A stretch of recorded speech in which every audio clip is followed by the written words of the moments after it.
Hello and welcome to the EV Cafe Takeaway, that podcast focused on the zero-emission future that we all hope for every week. As you all know, I am joined by one of the wonderful team of the EV Cafe, and that is John this week. John Curtis, welcome. How are you?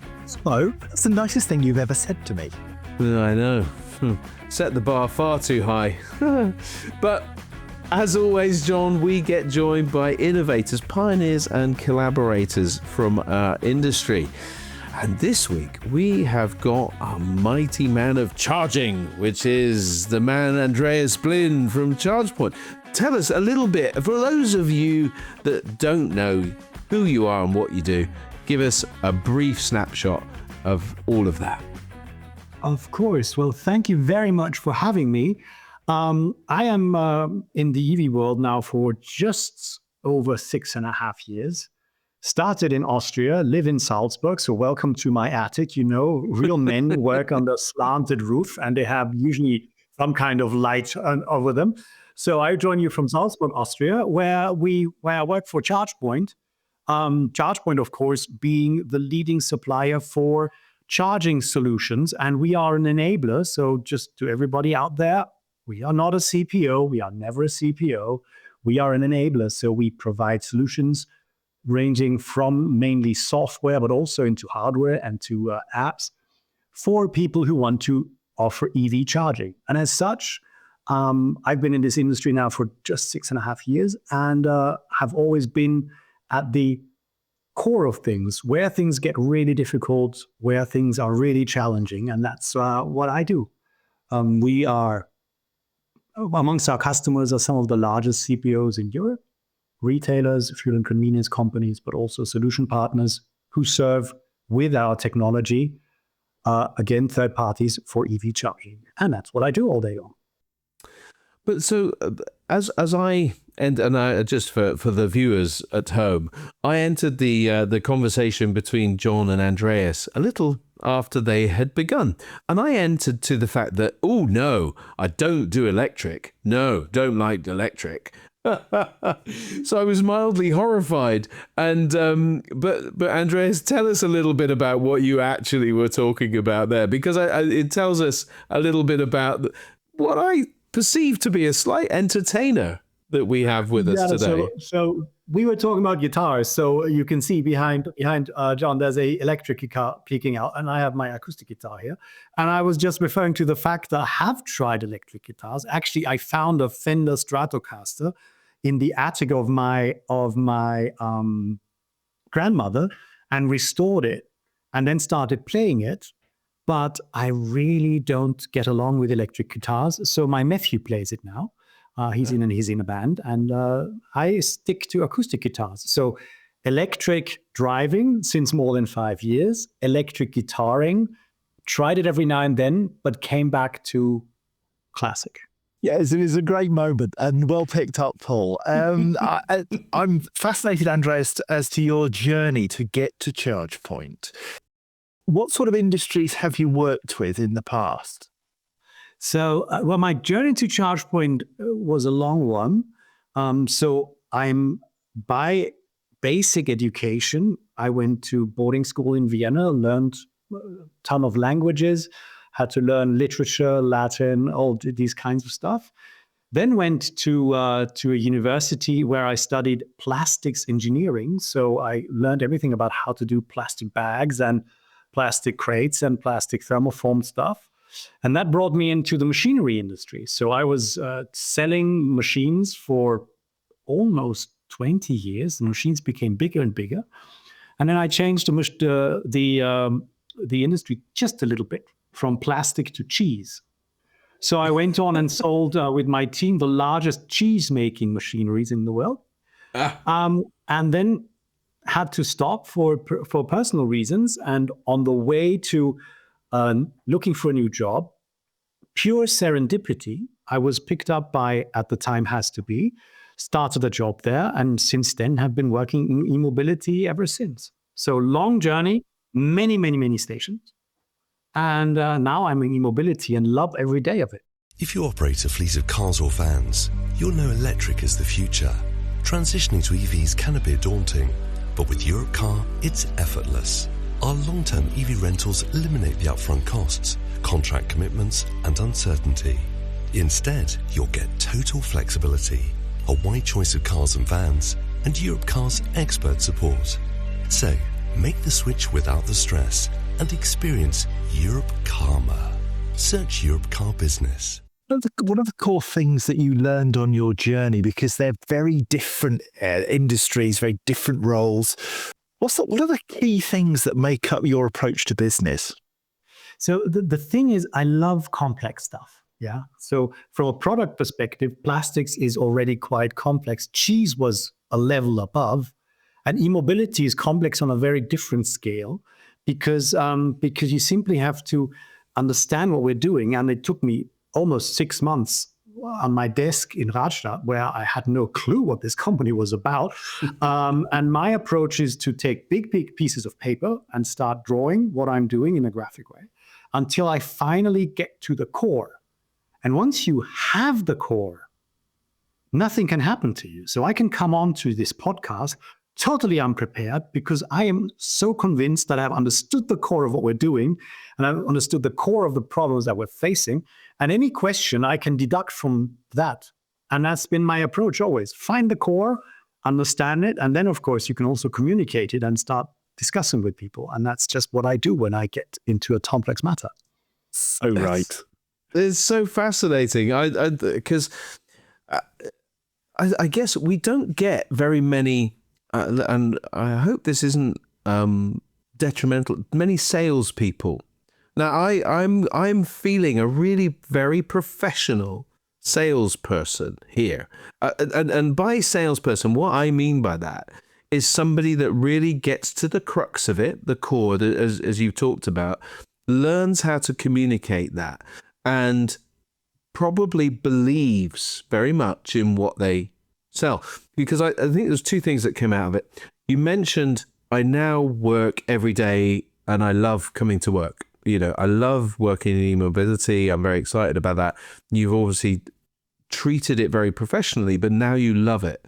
So I'd love to understand why you love your coming to work every day.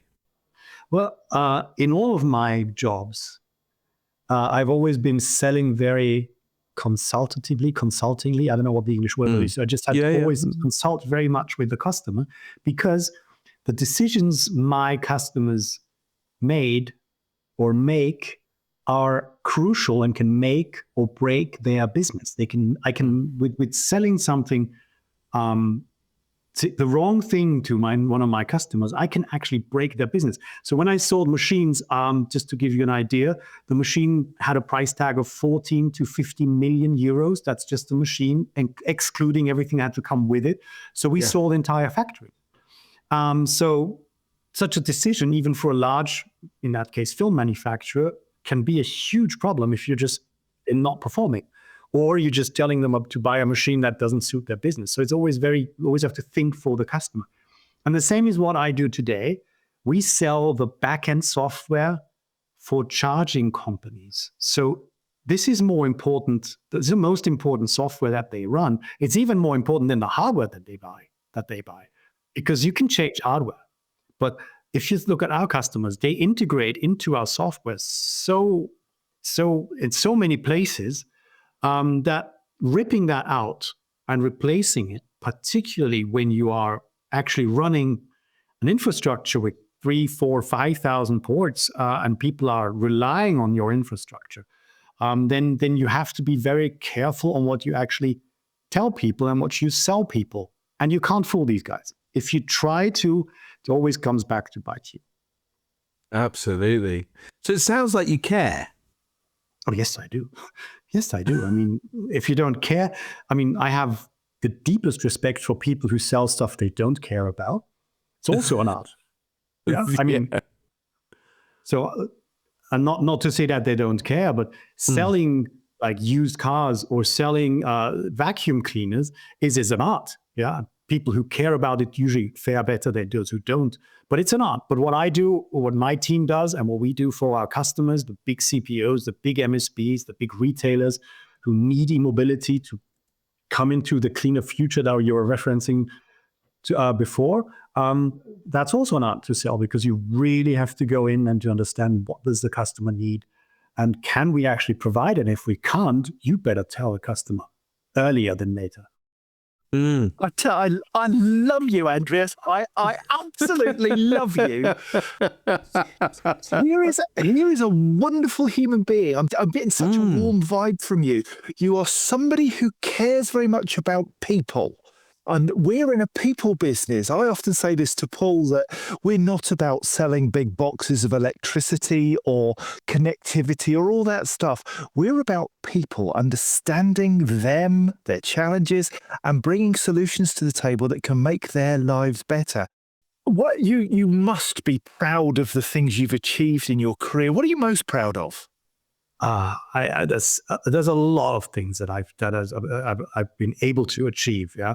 I've been privileged to work with fantastic people in the past. I'm now working with a fantastic team, my particular team, as well as the entire ChargePoint team, lovely people. Very proud.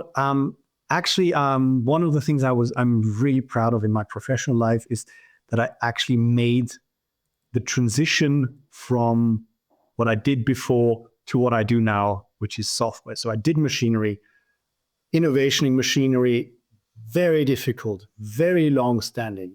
Think a machine, 14 million.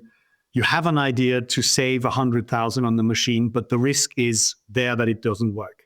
Yeah. So how do you get this into this machine? It's virtually impossible. There are patentable ideas that I brought into machinery 15 years ago. They still haven't been realized. Yeah. And then I transitioned over through a very, very hard learning curve into software, where I have an idea. At the time, and still today, I go to somebody in development and say, listen, why don't we do this that way around?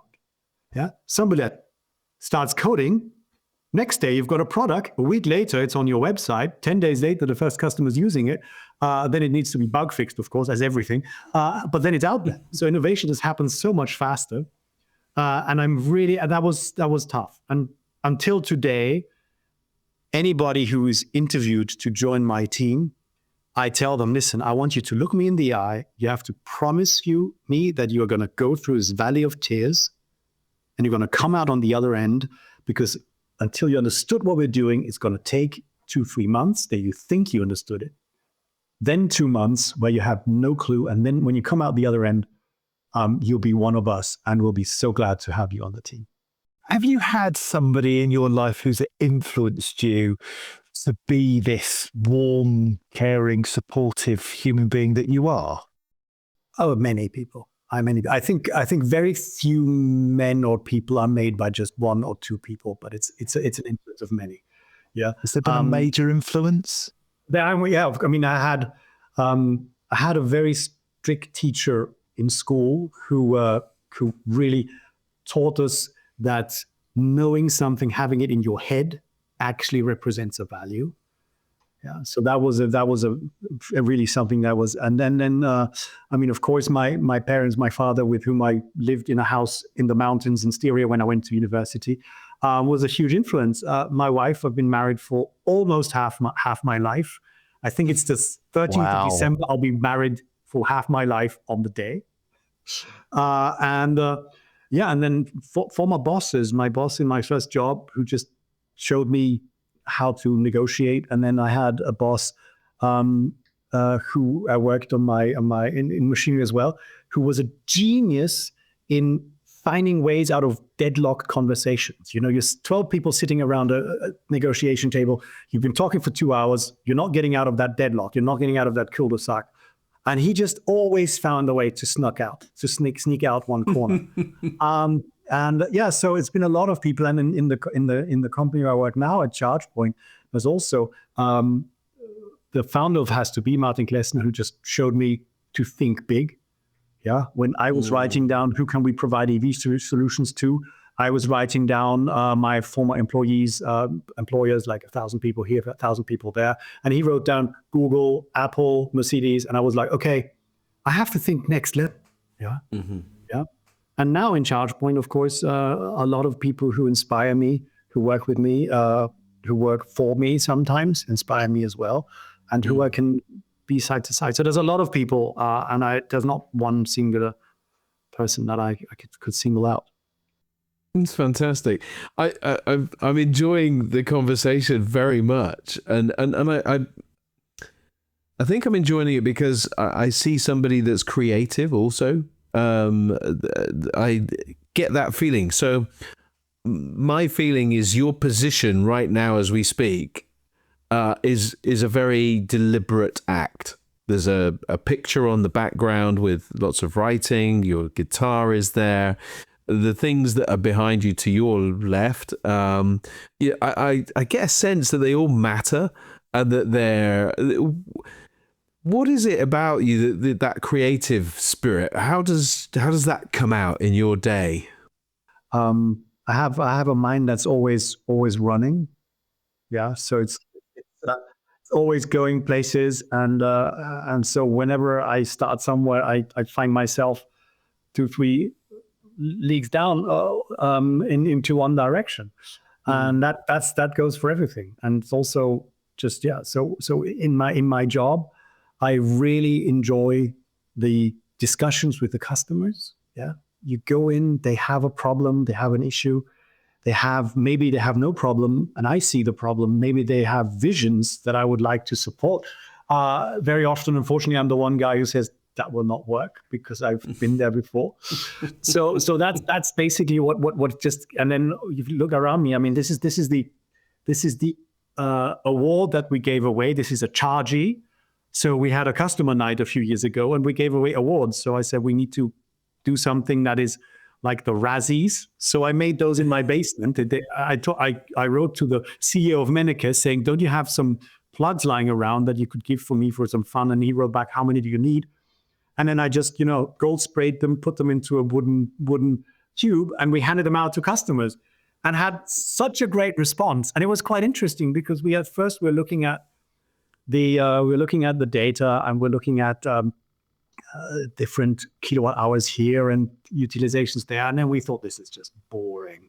So we gave it out to the customer who signed on with us the largest deal without ever meeting us. This was after COVID, yeah. So they were the first time I shook hands with those guys, yeah. The customer who had the most open support ticket and complained the least. So we had some really fun categories. Because there's so diverse customers, and we all brought them together and handed them those. So that's just, my mind's just racing a lot, and sometimes difficult to catch it back. Yeah, I love it, and I love that there's that sense of creativity going through almost everything that you do. And I'm so glad I asked that question, because that I just imagine you kind of coming up with this idea, getting these things, running off to your basement, sorting out something, getting out the gold spray. Yes, that's it now. And then it comes to life. And then the whole room is captured by this piece of imagination from you guys. And I guess you're in a world where we need to paint pictures, don't we? We need to give people a vision of the future, of what that future might look like. What is it that drives you to kind of create that vision of the future? Because it's a sustainable thing. What are the engines that, on those down days that get you back up? I think that's a really philosophical and very, very deep question, by the way. I mean, look, what we do has a larger purpose. What happens at the moment in our world it's the largest project that humanity has seen since, I don't know, in the Industrial Revolution. We're electrifying transportation. We are, and that is just so many things that are happening. And electrifying transportation, meaning we are going to provide mobility, individual mobility for our children and their children. We cannot continue buying oil, putting it into cars and burning it just because we want to get from A to B. And on the other hand, we don't want to go back where mobility is a privilege for a few people who can afford it. That's not going to happen. So we have to find different solutions. And so that's something that just fascinates me, and meeting people who share this vision. And also one thing that's very important is to separate your job in this path So yes, I do discuss about EVs, and I do discuss about the new capacity of the new, I don't know, Porsche or whatever comes from or Tesla, and how do they compare and these things. But I'm not a car guy. I'm not really interested in cars. So my job is not to actually provide knowledge about cars. My job, or to promote EVs, that's not my job. My job is to give those people who want to drive an EV the possibility. And that's where I go with my customers. I said, forget which cars are coming, when they're coming. They are coming. They will be coming, yeah? But think about, how do we best provide the infrastructure to those guys who were courageous enough to start driving 10 years ago, yeah, and who are courageous enough to start today, and for whom it's going to be a necessity to drive in 2 years. We have to provide them the infrastructure. And that's my job, and that's something to get up every morning for. Amazing. Oh, this raised it. I love this. Now then, we talk a lot, Andreas, about mental health. Yeah. And there are days when, as a human being, I have self-doubt. I'm not sure that I'm delivering in the way I should or as well as I could. Do you ever have moments of self-doubt? Because you seem a very, very assured, capable human being. Do you ever sit there and scratch your head and think, I'm not sure? I wouldn't be human if I wouldn't do that every now and then.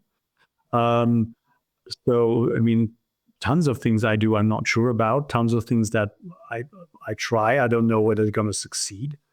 But overall, I'm a really blessed person. I'm blessed with a super family. I'm blessed with a place I can live in.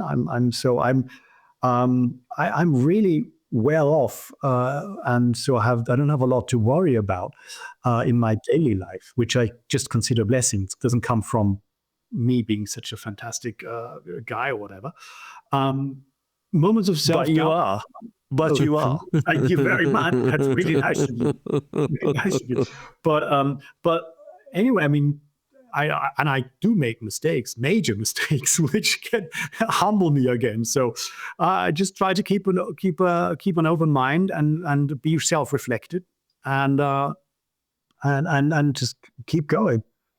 But so I suppose what you're saying is that there's a level of support in your life and stability that enables you to be courageous.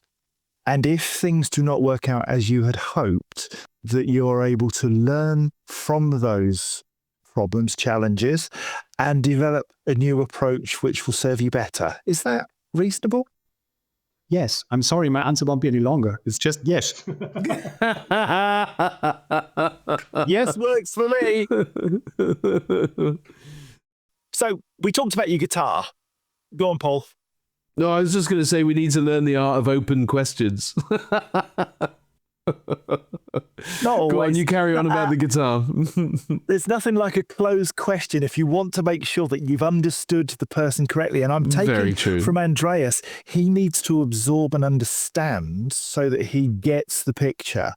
And I'm making sure I've got his picture because I get this distinct impression that this won't be the last time I see Andreas Blin. I'm fascinated by your guitar is a creative outlet. What else do you do creatively other than problem solving at work? Do you have hobbies that are equally creative? I do. I write every now and then. I'm an absolutely movie crack, so I love to watch movies, and I'm one of the terrible people who loves to watch movies over and over and over. So I think I've seen the Rocky Horror Picture Show, I think 150 times or something. Yeah, just counting. It's just a turn to the left. Absolutely. Absolutely. And a step to the right. You can see me in a corset. Do I have some lipstick? No, no, it's been 50 years since it's been out, and I had the privilege of seeing it in the United States once at a midnight screen. Anyway, so I do that, and then I own, my brother and I, we have a little forest, and there's enough creativity that we have to do there. So it's forestry, and for there we also, for example, I was looking a long time. I was looking for a super silent vehicle. to go through the forest, particularly at night. So at first, I was thinking about getting a Renault Twizy and fitting it with tires that would go on terrain as well. But I've now changed my mind about 3 years ago, and I started searching for an electric quad. And it took me 3 years to find one. And since 1 year, we have one. And fitting that so that it becomes absolutely night possible, and that has been my hobby for the last year. So I can now extinguish all the lights. I only have a red LED in the front, and then you go through the forest in total silence as long as you like, and listen. And it's a totally new experience of being in the forest because you move silently. You only have a red light, and if it's a full moon, you can turn that off most of the time. And then you just go through the forest. You hear everything. Of course, in the forest, I should, but I don't wear a helmet. So you are absolutely in the open, and that's a wonderful thing. So think about something like that, searching high and low for it, discussing with my brother, who's my best friend, what we're actually going to buy, and then actually doing it if I can. That's what I love to do.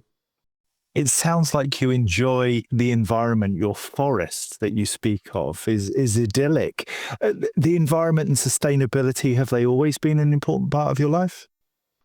Well, the forest, yes, I grew up there. But really, I was always interested in sustainability. So, for example, when we were at university and I was studying plastics engineering, we heard about this thing called the Great Pacific Garbage Patch, which, mind you, when we first heard about it was 1994, when they already found out that there's this part of the Pacific that's just, it's mind-bogglingly big. I think it's as big as waves. And it's just full of plastic residue because because of the currents, the plastic just sticks there. And we were at the time discussing how can we clean this up. And there's now the ocean cleanup guy who actually goes there with boats, and he picks up the plastic trash. It's amazing. So that's always interested me. And then I was, of course, a lot in recycling when I was in the plastics industry, and I was interested in do the plastic films and the plastic packaging that I do provide more good than bad. And the same when you go to cheese, what is cheese apart from trying to make food possible to be sold longer? Yes, all of that. And now, of course, finding out how really bad the internal combustion engine influences our world, our society, our environment. It's just become a little bit of I wouldn't say a crusader, not so much a crusader, but a little bit of an ambition to play my part in moving on to the next level. Has life been always kind to you, or is there something in there that really hit you hard and you've had to kind of deal with? And if so, how did you deal with it? Because I think I can probably learn something from that. It's funny because when I went to boarding school at the age of 10 until I was 18, I was in a boarding school downtown Vienna. And although I know some of my colleagues hated it and really suffered, it never really bothered me, for lack of a better word. So I have a disposition that naturally looks at the positive sides. Yeah, also in military service, I was 1 year in the Austrian military, and that wasn't always fun. But once you're out of the snow in the shower, you just try to remember the fun bits. So I do have a disposition that looks at the positive side. The darkest period of my life was when I had to give up my job at the cheese machinery factory because my daughter got sick. And so I just couldn't sustain the travel and the distance anymore.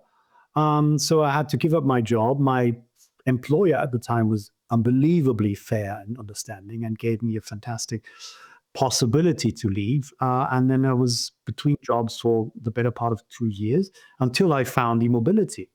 And basically, I just found out that not all times in life are fun. Not all times in life are good, but you have to carry on, make the best of it. And also, when you find out that you have to change stuff, you have to become active. Yeah, you can't dive through everything the way it is. Yeah, and so when I found out this was not sustainable the way I lived my life at the time because of that, I just pulled the emergency brake and said I have to get out with all the consequences. And so that's something I learned, and just face stuff. Don't try to shy away. That's it's really valuable. Really, really valuable to kind of, because I think that there are many times when I think the worst of us is the worst is brought out of us when we don't face stuff as hard as facing it is. Mm-hmm. You know, we because facing stuff is difficult, and it can cause pain. It can cause there were lots of things depending on the type of thing that it is. But you know, facing something and then acting accordingly. Credit to you. Credit to you. Well, look, I mean, moving on to a future that is, you know, potentially quite amazing. What does the future vision look like for you? Well, how do you see the next few years panning out? What are the things that you're looking forward to? Yeah, well, somebody said predictions are always difficult, particularly when they're about the future. So no, I mean, we are for 3 years now, we've said this is the year where the scaling actually happens. This is the year the EVs are coming. This is the year where everything, you know, utilization goes up. This is the year. So this has been going, but it's literally happening on so many fronts. So everything we do internally as well, you know, technically as well as internally, it's just preparing for scale. And I can't wait for so we've had the inflection points in some industries and some countries already, but I can't really wait until this, you know, the last excuses and the last idiots who still talk hydrogen, they just are just proven wrong. Yeah, and everybody finally accepts the fact that that this is the way we're going. And when these discussions are over, we will be there, and we will have had a history in that. And this is going to be so exciting. That's the exciting part. The economic part is we are going to face some massive consolidation. So there's going to be a lot of suffering in the industry. Companies that, you know, tried the wrong business model, don't have the money, don't have the strength to pull through. It's not everybody's going to survive. I mean, I think it's very true. Very true. John, you spoke about doing the right thing, Andreas, right at the start, and that it was important to do the very best you can. When people come to look back at Andreas Blin in maybe 50 years after you have left this earth, what are they going to say about you, do you think? I don't have the faintest clue. I hope they say I was a decent human being and I was humble as I should be. That's what I hope they say, and I'm living my life to ensure that. Will I be a Nobel laureate? I don't think so. Will I be a spearhead figure, you know, picture on the wall somewhere? I don't think so. I don't think so. Maybe people were going to look back and find me on the internet talking to you about the future of e-mobility. That would be nice. Well, I imagine that the forest that you own, there'll be a plaque on the way in and a plaque on the way out. So a little sign saying this is the forest that Andreas and his brother, what's your brother's name? Michael. Andreas and Michael built. Enjoy. Because that's what you've done, isn't it? You've taken on this forest and you've cultivated it. You've done whatever you need to do. That's going to stand in testimony of the passion of Andreas. There's a beautiful picture in your painting. So we got this forest from our father, who was a leading forestry expert in Austria. Oh, wow. And so when in 50 years my children or their children go back and say, well, this is what Andreas and Michael got from Bertie, and that's how they continue to work, and that's why we have this forest here today, in this beautiful natural part of the sort of untouched part of the world. That's at least in my family around where I come from. That would be a nice legacy. Well, yes, absolutely. Well, we have, in addition to that beautiful legacy that we've just painted together, we have a closing tradition on the EV Cafe Takeaway podcast, and as every self-respecting podcast should have a closing tradition, and that closing tradition is to present you, Andreas, it's a special privilege, with the EV Cafe Magic Wand. This is it. You can see it's with full lightning bolt and everything. And so it's coming your way because you get one wish, just one. I'm sorry we can't say, but here it comes. It's there we go. You've got it. Oh, look at that! Absolutely brilliant. That's the best that's ever been done. That is absolute. What the? I did magic in my youth. That's just brilliant. I love that.